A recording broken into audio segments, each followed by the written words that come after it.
আসসালামু আলাইকুম। কি অবস্থা সবার?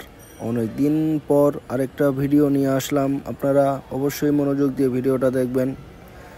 ফোনটার মডেল হচ্ছে গুগল পিক্সেল ফোনটা এক টেকনিশিয়ান ভাইয়ের সে বলেছে ফোনটা ডেড হয়ে গেছে। তো ফোনটা চার্জে দিলে কোনো প্রকার রিডিং রেসপন্স করে না, এবং যখন আমি এটা পাওয়ার সাপ্লাই চেক করি তখন কিন্তু দেখেন এটার ভিতরে 5% শর্ট শো করে। আপনারা অবশ্যই দেখবেন এটার ভিতরে 5% শর্ট শো করে, মানে এটাকে হাফ শর্ট বলা হয়। তো প্রথম অবস্থায় আপনি যে কাজটা করবেন সেটা হচ্ছে মোবাইলের আইসির উপরে যে টিনগুলো দেখতে পাচ্ছেন, এই টিনগুলো সুন্দর করে উঠিয়ে আপনি মাল্টিমিটারের মাধ্যমে প্রতিটা ক্যাপাসিটার, রেজিস্টার, ডায়োড, কয়েল এবং যত ভোল্টেজ লাইনগুলো আছে অবশ্যই আপনি মাল্টিমিটার দ্বারা চেক করে নেবেন। তো চেক করলে আপনার যে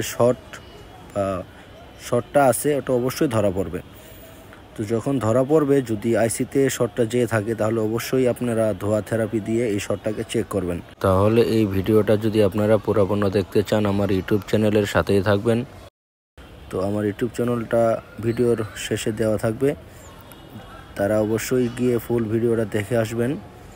আর আমার ইউটিউব চ্যানেলে যারা নতুন তারা অবশ্যই আমার চ্যানেলটা সাবস্ক্রাইব করে দিবেন, লাইক করে দিবেন, শেয়ার করে দিবেন নতুন নতুন ভিডিও দেখার জন্য। আসসালামু আলাইকুম।